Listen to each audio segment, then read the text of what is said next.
ایسا نہیں ہے کہ کوئی جو ہے اسے دولت کی بدہضمی ہو رہی ہو اور کوئی وہ ہے کہ جو بھوکا مر رہا ہو، ایسا نہیں ہے۔ دیکھو ہمارے ہاں انسانی شرافت، انسانی عزت، انسانی پریسٹیج اور انسانی حقوق بہتر سے بہتر شکل میں موجود ہیں، حریت ہے، آزادی اظہار رائے ہے، سب کچھ ہے۔ یہ کام اگر وہ امت کرے تو اس سے زیادہ خوش نصیب کوئی نہیں۔ پھر دنیا میں اس کو غلبہ ہوگا، دنیا کی خلافت اس کو دی جائے گی، دنیا کی امامت اس کو دی جائے گی، دنیا کی قیادت اس کو دی جائے گی۔ جیسے کبھی اقبال نے کہا تھا کہ سبق پھر پڑھ شجاعت کا، عدالت کا، صداقت کا، لیا جائے گا تجھ سے کام دنیا کی امامت کا۔ لیکن پھر وہی سبق پڑھنا پڑے گا جو صحابہ کرام نے پڑھا تھا۔ جب صحابہ کرام نے وہ سبق پڑھا تھا تو دنیا کی امامت اللہ نے ان کو عطا کی تھی کہ نہیں کی تھی؟ اگر تو اس کے مطابق عمل ہے تو ان سے زیادہ اللہ کو محبوب کوئی نہیں، اور اگر طرز عمل برعکس ہو جائے، کہیں کچھ اور کریں کچھ اور، کہیں یہ کہ قرآن پر ہمارا ایمان ہے اور اس کے قانون کو نافذ نہ کریں، کہیں یہ کہ ہماری تو محبوب ترین شخصیت محمد ہیں اور ان کی سنت کے اوپر عمل نہ کریں صلی اللہ علیہ وسلم، قرآن نے جس شے کو حرام کیا ہے اس پر اس کا استعمال کر رہے ہوں، اگر طرز عمل یہ ہو اور یہ طرز عمل اس حد کو پہنچ جائے کہ دنیا تانے دے یہ مسلمان کہاں اسلام، دنیا میں ہمیں دکھاؤ کہاں اسلام، یہ مسلمان کیا اسلام پر کار بن رہے ہیں؟ جارج برنارڈ شاہ نے کہا تھا کہ میں جب قرآن پڑھتا ہوں تو محسوس کرتا ہوں اس سے بہتر کتاب کوئی ممکن نہیں، لیکن جب مسلمانوں کو دیکھتا ہوں تو محسوس کرتا ہوں ان سے زیادہ ذلیل قوم دنیا میں کوئی نہیں۔ یہ کنٹراسٹ ہے جو ہم اپنے وجود سے پیش کر رہے ہیں۔ کیا اس کی وجہ سے لوگ اسلام کی طرف راغب ہوں گے یا اسلام سے متنفر ہوں گے؟ کیا ہمارا منہ ہوتا ہے ہم باہر جاتے ہیں؟ اسی لیے ہم تو تبلیغ، میں تو کم سے کم وہاں جا کر جو مسلمان کھوئی ہوئی بھیڑیں ہیں امت محمد صلی اللہ علیہ وسلم کی، انہی کو ریکلیم کرنے کی کوشش کرتا ہوں، جیسے کہ حضرت مسیح نے کہا تھا میں تو بنی اسرائیل کے گھرانے کی کھوئی ہوئی بھیڑوں کی تلاش میں آیا ہوں۔ میرا منہ نہیں ہے کہ میں وہاں کسی امریکن سے بات کروں، وہ یہ کہے گا تم اپنا گھر تو سنوارو، فزیشن ہیل تھائی سیلف، تم ایک چھوٹا سا ملک نہیں چلا سکتے، تم نے اس کا بیڑا غرق کر کے رکھ دیا ہے، تم نے اسے کورٹ آف وارڈ بنوا دیا ہے آئی ایم ایف کا۔ ہاں یہاں تو گھڑی گھڑی جو ہے قرقمین آتے ہیں آئی ایم ایف کے اور ورلڈ بینک کے قرقی کرنے کے لیے، ہر روز ایک نئی قرقی ہو رہی ہے، ہر روز جو ہے آج پھر گاڑیوں کا کرایہ بڑھ رہا ہے، بجلی کا کرایہ قرقی ہو رہی ہے۔ عوام کے اندر جو بھی راہسا رہ گیا اسے بھی چوسنے کا اور کشید کرنے کے لیے ایک حکومت کو گرا دو وہ تو بدنام کر دی گئی، دوسری حکومت لے آؤ اس کے ہاتھ میں کچھ کام کروا لو، وہ بدنام ہو جائیں گے تو ان کو بھی ہٹا دینا۔ ان کا کیا کھیل ہے؟ یہ کھیل کھیلتے رہیں گے اور اس میں یہ ہے کہ اپنی قرقیاں کرتے چلے جاؤ۔ یہ حال اب کیا میرا منہ ہے کہ میں جا کر وہاں بات کروں؟ تم اپنے گھر کو دیکھو، تم اپنے ملک کو دیکھو، ایک وہ ہے جنہیں تصویر بنا آتی ہے، ایک تم ہو کہ لیا اپنی بھی صورت کو بگاڑ۔ ایک ہی ساتھ تم آزاد ہوئے تھے، ہندو بھی تھے کہ نہیں تھے؟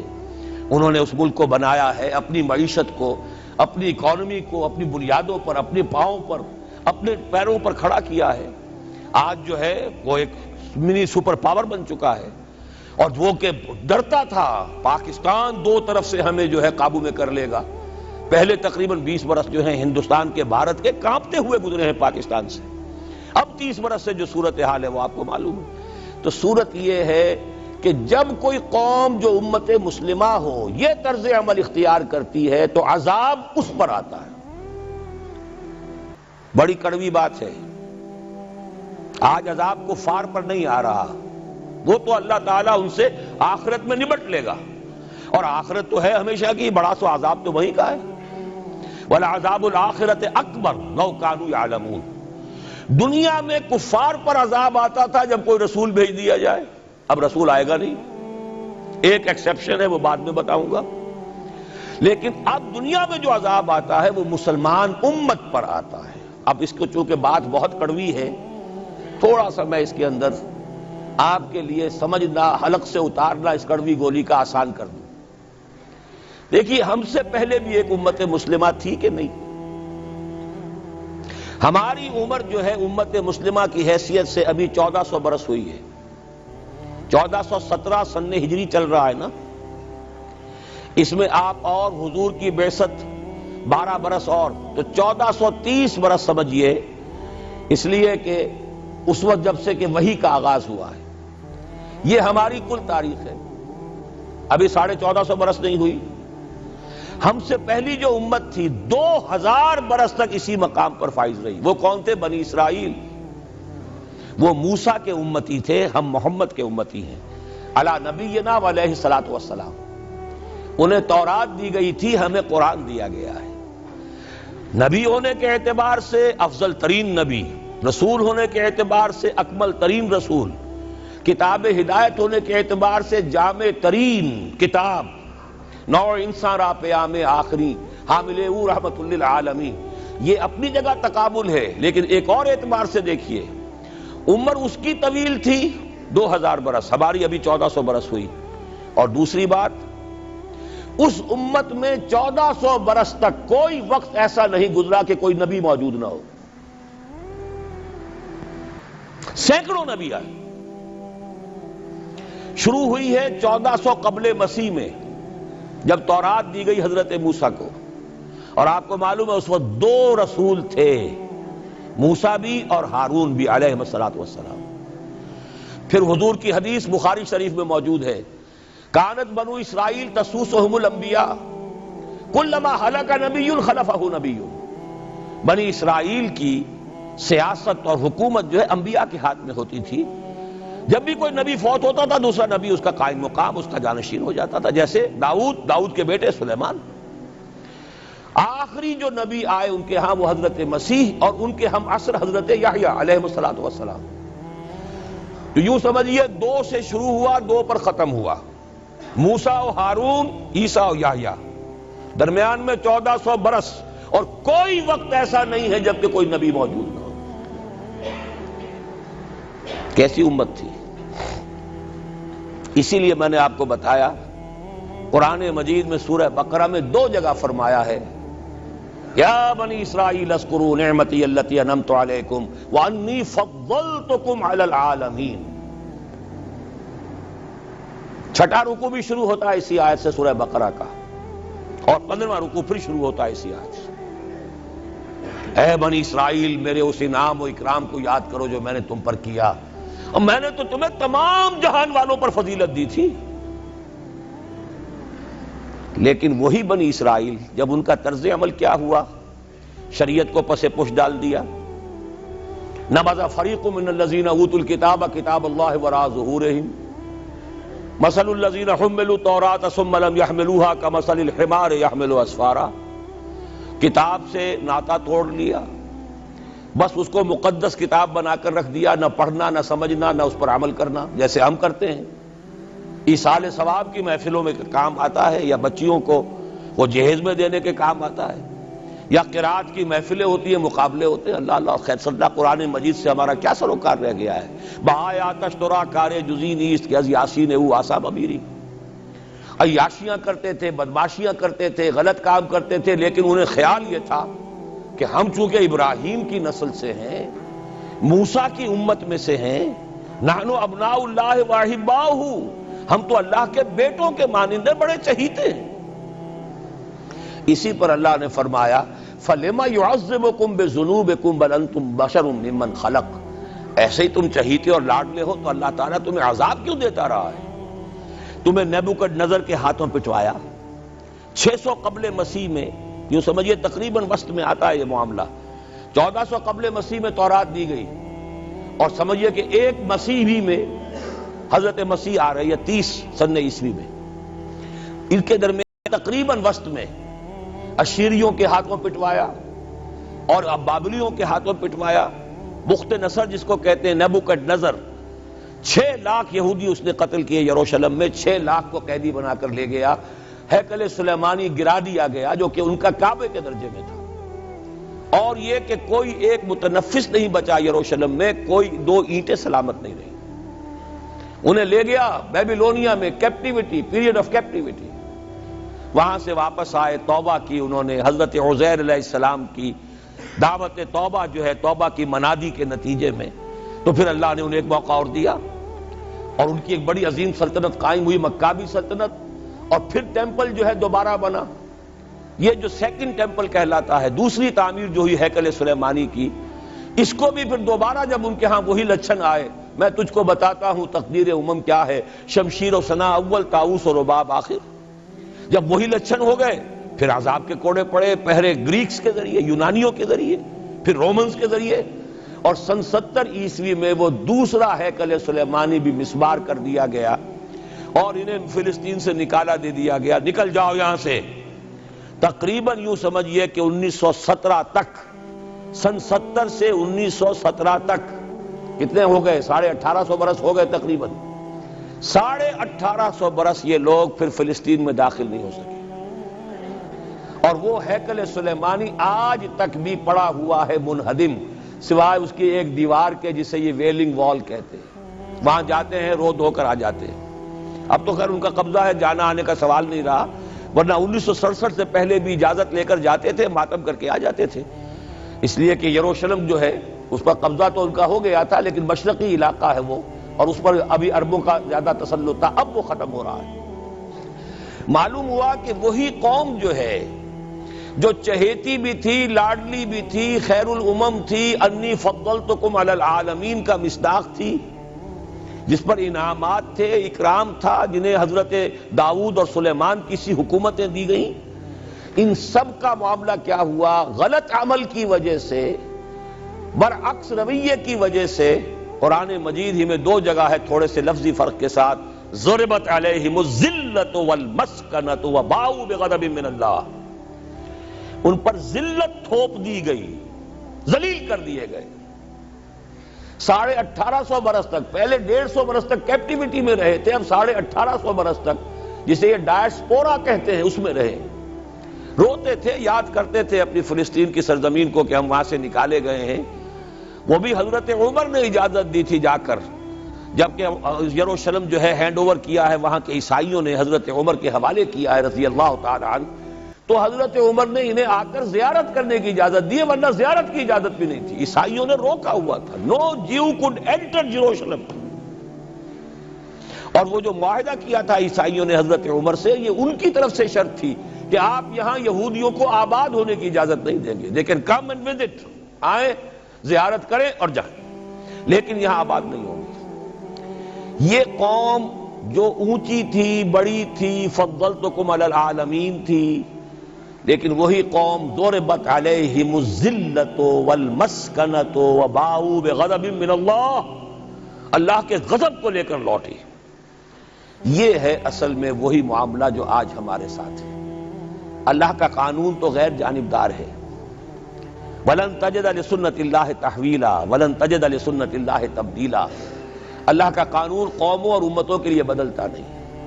وہی صورت ہے. ہمیں بھی کہا گیا کنتم خیر امت اخرجت للناس، تم بہترین امت ہو جسے دنیا والوں کے لیے نکالا گیا ہے. تمہارا کام کیا ہے؟ ہم تو جیتے ہیں کہ دنیا میں تیرا نام رہے. کہیں ممکن ہے کہ ساقی نہ رہے، جام رہے. ہمارا کام تو تھا اس اسلام پر عمل کریں اور دنیا کو دعوت دیں، اپنے عمل میں بھی گواہی دے، آؤ دیکھ لو ہم جو کچھ کہہ رہے ہیں یہ تھیوری نہیں ہے، یہ صرف لفاظی نہیں ہے، یہ شاعری نہیں ہے. اگر محمد رسول اللہ نے فرمایا صلی اللہ علیہ وسلم سید القوم خادمہم، آؤ دیکھ لو مدینے میں ہمارا خلیفہ عمر فاروق خادم ہے کہ نہیں ہے؟ کیا کوئی بادشاہ ہے؟ کیا اس نے کوئی محل بنایا ہے؟ کیا اس کے لیے کوئی خدم و حشم ہے؟ کیا اس کے لیے کوئی باڈی گارڈ ہے؟ کچھ بھی نہیں. جیسی جھونپڑیاں دوسروں کی ہیں ویسی جھونپڑا اس کا ہے. جیسے پیبند لگے ہوئے کپڑے دوسروں کے ہیں، بلکہ دوسروں کے بہتر بھی ہوں گے، اس کے کپڑوں میں پیبند لگا ہوا ہے. اس کے نام سے قیصر و کسریٰ کے درباروں میں لرزہ ہے، لیکن اس کی سادگی کا عالم یہ. آؤ دیکھو، see with your own eyes, come here, see it. یہ اگر ہم کرتے اور کر سکتے، جب تک کرتے رہے تو ہم سے اونچا کوئی نہیں، اللہ کا ہم سے بڑھ کر محبوب کوئی نہیں، ہم سے زیادہ امت مرحومہ اور کوئی نہیں. لیکن جب ہم نے برعکس روش اختیار کی تو کیا ہوا؟ جیسے انہیں پٹوایا گیا تھا ایشورینز کے ہاتھوں، ہمیں پٹوایا گیا سب سے پہلے جو صلیبیوں کے ہاتھوں، کروسیڈرز. کئی لاکھ مسلمان قتل ہوا کروسیڈز کے اندر. جب پہلی مرتبہ عیسائیوں نے قبضہ کیا یروشلم پر، تقریباً 90 برس 88 برس عیسائیوں کے قبضے میں رہا ہے، اب وہ دوبارہ چلا گیا یہودیوں کے قبضے میں۔ اس وقت جو ہے اتنا قتل عام ہوا تھا عربوں کا اور مسلمانوں کا یروشلم میں کہ جب فاتحین کے گھوڑے داخل ہوئے ہیں شہر کے اندر تو گلیوں کے اندر ان کے گھٹنوں تک خون کی نہر بہہ رہی تھی۔ اس کے بعد آیا فتنہ تاتار، کروڑوں مسلمان قتل ہوئے، یہ لاکھوں کی بات نہیں ہے، کروڑوں مسلمان۔ پورا روسی ترکستان کا علاقہ ختم ہوا، افغانستان ختم ہوا، ایران ختم ہوا، عراق ختم ہوا، 4 عظیم مملکتیں۔ اور آخری خلیفہ بنو عباس کا وہ گھسیٹ کر نکالا گیا اپنے محل سے، مستعصم باللہ۔ ویسے تو نسل تو حضور کے چچا کی نسل سے تھا، عباسی تھا، حضرت عباس رضی اللہ تعالی عنہ کی نسل سے ہے، مستعصم باللہ، لیکن اس کو گھسیٹ کر نکالا گیا ایک جانور کی کھال کے اندر لپیٹ کر، اور تاتاریوں نے اپنے گھوڑوں کے سموں تلے اسے کچل دیا۔ وہ دن اور آج کا دن پھر امت مسلمہ کی قیادت عربوں سے چھین لی گئی۔ اس کے بعد اللہ نے پھر کرم فرمایا، پھر کچھ اولیاء اللہ کے ذریعے سے، کچھ صوفیاء کے ذریعے سے اتنا بڑا معجزہ ہو گیا، جیسا کہ حضرت عزیر علیہ السلام کے ذریعے سے ہوا تھا کہ یہود میں دوبارہ انابت اللہ، توبہ کا جذبہ پیدا ہو گیا۔ ایسے ہی کچھ صوفیاء کرام کے ذریعے سے، نیک لوگوں کے ذریعے سے، اللہ والوں کے ذریعے سے، وہی تاتاری جنہوں نے کروڑوں مسلمانوں کو قتل کیا تھا خود مسلمان ہو گئے۔ ہے آیا فتنہ تاتار کے افسانے سے، پاسباں مل گئے کعبے کو صنم خانے سے۔ پھر غلبہ ہوا، پھر ترکوں کی عظیم حکومت قائم ہوئی، ترکان تیموری، Terken Usmani, Terken Seljuqi, Terken صفوی۔ عرب تو معزول ہو گئے تھے، لیکن ترکوں کی زیر قیادت پھر گریٹ آٹومان امپائر بھی قائم ہوئی۔ اس کے بعد پھر جب وہ ترکوں کے اندر بھی وہی بادشاہت، وہی عیاشیاں، وہی محل بن رہے ہیں، وہی جو ہے توپ کاپی محل جا کر دیکھ لیجئے، وہی عیاشیاں شروع ہو گئی، وہی اللے تللے ہو گئے، وہی ظلم شروع ہو گئے، تو پھر اللہ نے دوبارہ پھر ہمیں یورپی اقوام کے ہاتھوں ذلیل کیا، کہیں انگریزوں کے غلام، کہیں فرانسیسیوں کے غلام، کہیں اطالویوں کے غلام، کہیں ولندیزیوں کے غلام۔ پورا عالم اسلام اس صدی کے آغاز میں پہلی جنگ عظیم کے بعد پورا عالم اسلام غلامی میں تھا، سوائے نجد کا ایک علاقہ تھا کہ نجد میں ابھی تیل برآمد نہیں ہوا تھا، ورنہ سب سے پہلے پنجے وہاں گڑتے، وہاں ریت میں جا کے لینا کیا تھا۔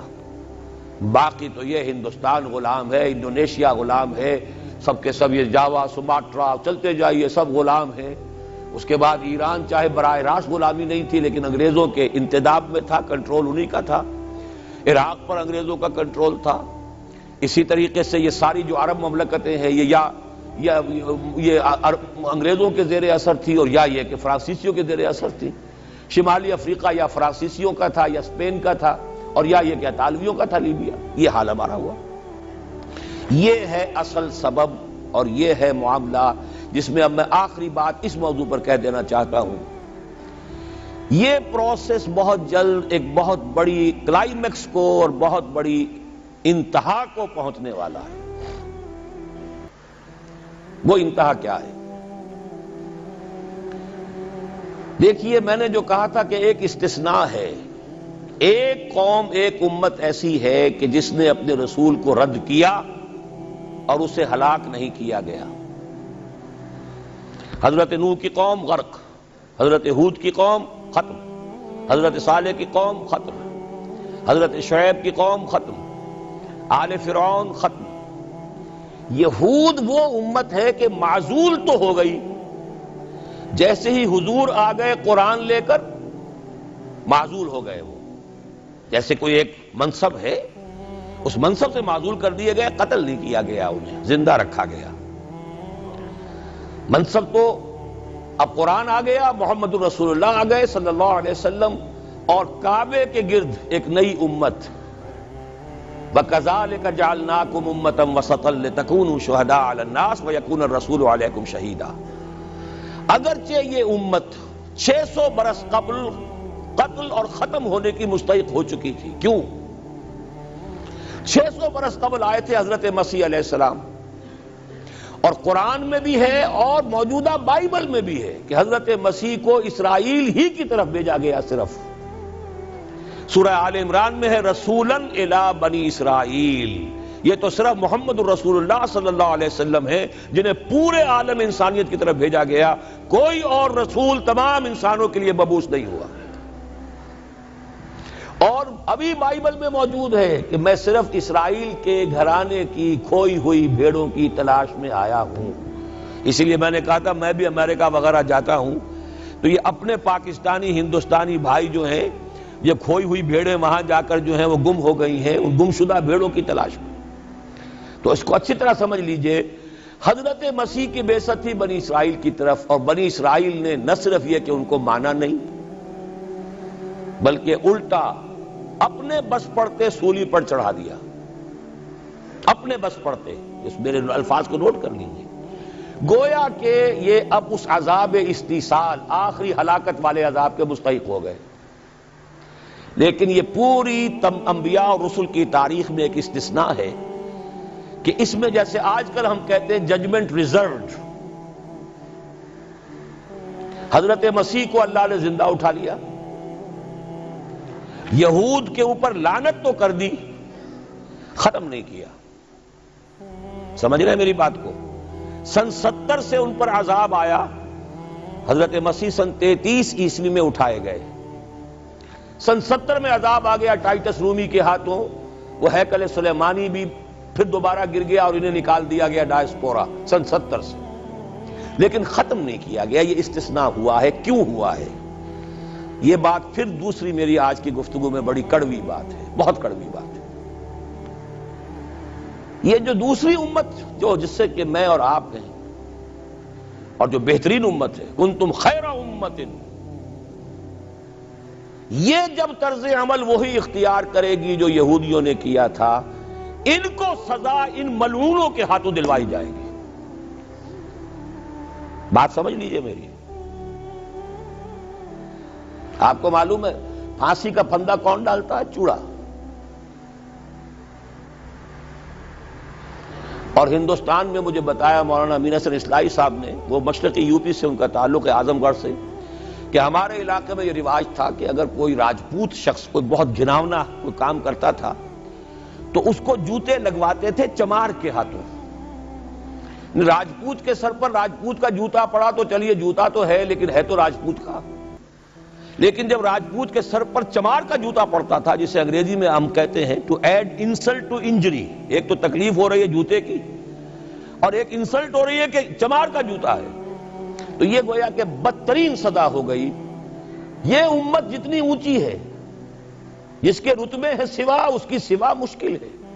جس کا مقام بلند ہے اسی اعتبار سے ان کو پھر سزا بھی سخت ملتی ہے. صاف فرما دیا اللہ تعالیٰ نے سورہ احزاب میں، اے نبی کی بیویوں تم عام لوگوں کی طرح نہیں ہو، لستم کاحد من النساء، لستن کاحد من النساء. اگر تم نے کوئی غلط حرکت کی دوہرا عذاب ملے گا. اور بات صحیح ہے، جن کے رتبے ہیں سوا ان کی سوا مشکل ہے. اس امت کو عذاب کے کوڑے مارنے والی قوم وہ ملعون اور مغضوب علیہم قوم ہے، جس کے لیے قرآن مجید 2 دفعہ کہتا ہے ضربت علیہم الذلۃ والمسکنۃ وباؤوا بغضب من اللہ. اور یہ کوڑے بہت زبردست شکل میں ابھی آنے والے ہیں. میری بات اب آپ نے سمجھ لی؟ کیوں رکھا گیا یہود کو؟ یہ جلاد کیوں سنبھال کے رکھے گئے؟ انہیں بھی سزا دی گئی. اس صدی میں بھی ہٹلر کے ہاتھوں میں بھی 6 ملین 60 لاکھ اس نے ختم کیے. ان پر تو سزا کا سلسلہ چلتا رہا، ایکسٹرمینیٹ نہیں کیا، ختم نہیں کیا، باقی رکھا ہے.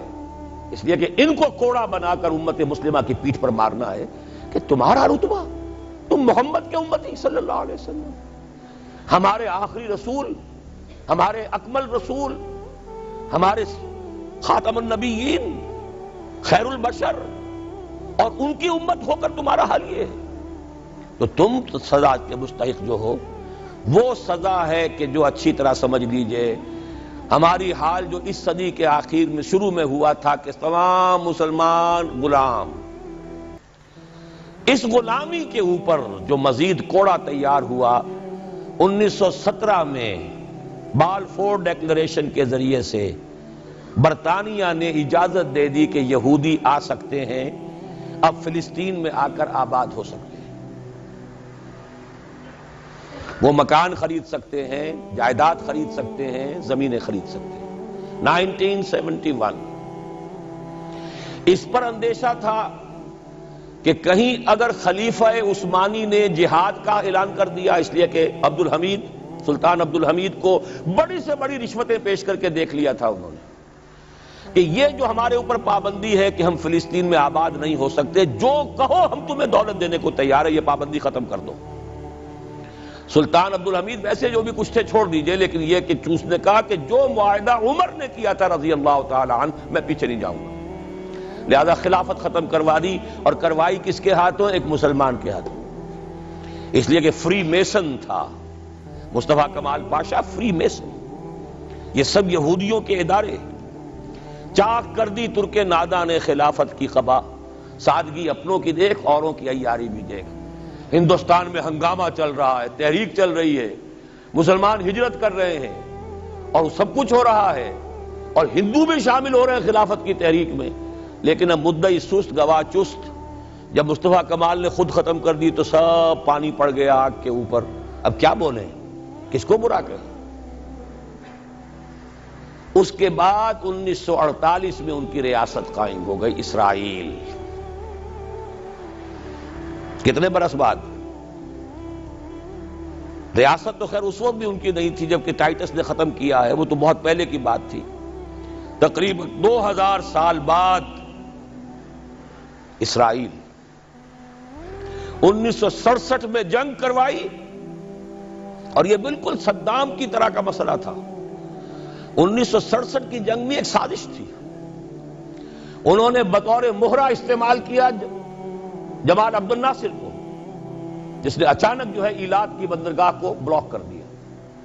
1967 اس پر جھپٹا مارا ہے اسرائیل نے، ادھر سے سینائی لے لیا، ادھر سے گولان ہائٹس لے لیے، ادھر سے جو ہے West Bank of Jerusalem, West Bank of Jordan لے لیا۔ یہ 67 کی بات ہے۔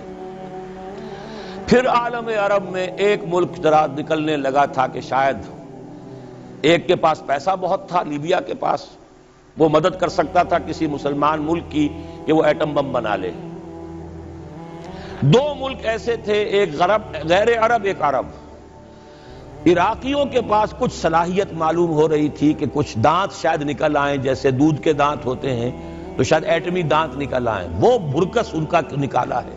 ایک دفعہ جا کر آپ کو یاد ہوگا ہوائی جہاز گئے اور سب کا تہس نہس کر کے آ گئے، اور وہ سخت جان قوم نکلی، انہوں نے پھر کچھ بنا لیا، تو پھر وہی 100 دام جال، پھر وہ 100 دام جو ہے جال کی شکل بچھا کر، اور جو پھنسایا ہے تو اگلا پچھلا کھایا پیا سارا اگلوا لیا۔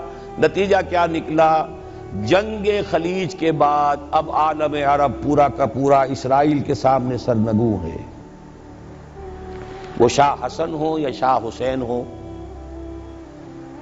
کچھ تو پہلے ہی اپنے تھے، چاہے شاہ فہد ہوں اور چاہے حسنی مبارک ہوں، اب رہ کون گیا؟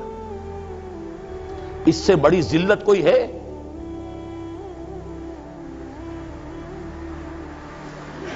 جن کے ساتھ ایک میز پر بیٹھنے کو تیار نہیں تھے، جن کے ساتھ گفتگو کو تیار نہیں تھے، اور بلا کر کہاں کھڑا کیا ہے؟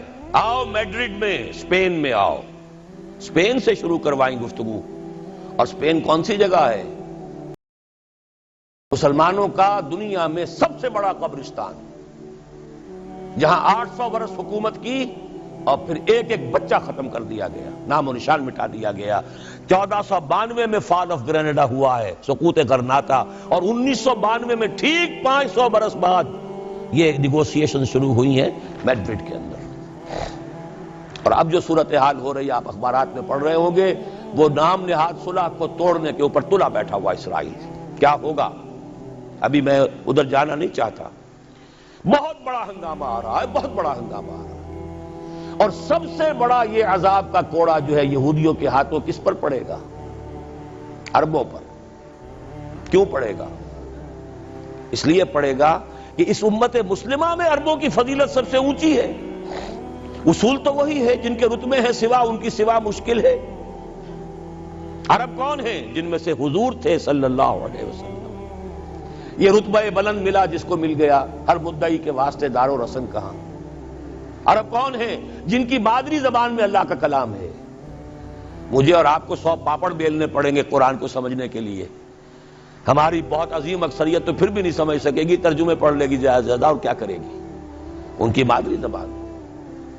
انہوں نے جب پیٹھ دکھائی اور اس صدی میں کولونیل رول سے آزاد بظاہر ہو جانے کے باوجود کسی نے قبلہ راست کردم، کسی نے وہ قبلہ کر لیا واشنگٹن کی طرف، کسی نے کر لیا ماسکو کی طرف، تو بدترین سزا کے وہی مستحق ہیں۔ اور جان لیجئے کہ وہ ہولوکاسٹ مڈل ایسٹ میں آنے والا ہے، آرمگڈون، الملحمۃ العظمیٰ۔ میں نے یہ ساری چیزیں اپنی ایک کتاب میں لکھ دی ہیں، سابقہ اور موجودہ مسلمان امتوں کا ماضی، حال اور مستقبل۔ ایک موجودہ امت مسلمہ ہے ہم، ایک سابقہ امت مسلمہ ہے معزول شدہ، وہ ہیں یہود، اب بھی موجود ہیں، امت موسیٰ ہے، صاحب تورات ہے۔ ان کا ماضی کیا ہے، حال کیا ہے، مستقبل کیا ہے؟ مستقبل میں سب سے بڑا پیچ جو پڑنے والا ہے، جیسے پتنگوں کا پیچ ہوتا ہے، ان دو امتوں کا ہے۔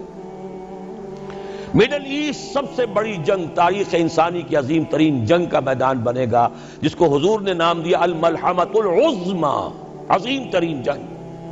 احادیث موجود ہے میری اس کتاب کے اندر، حوالوں کے ساتھ ہے، ٹیکسٹ کے ساتھ ہے۔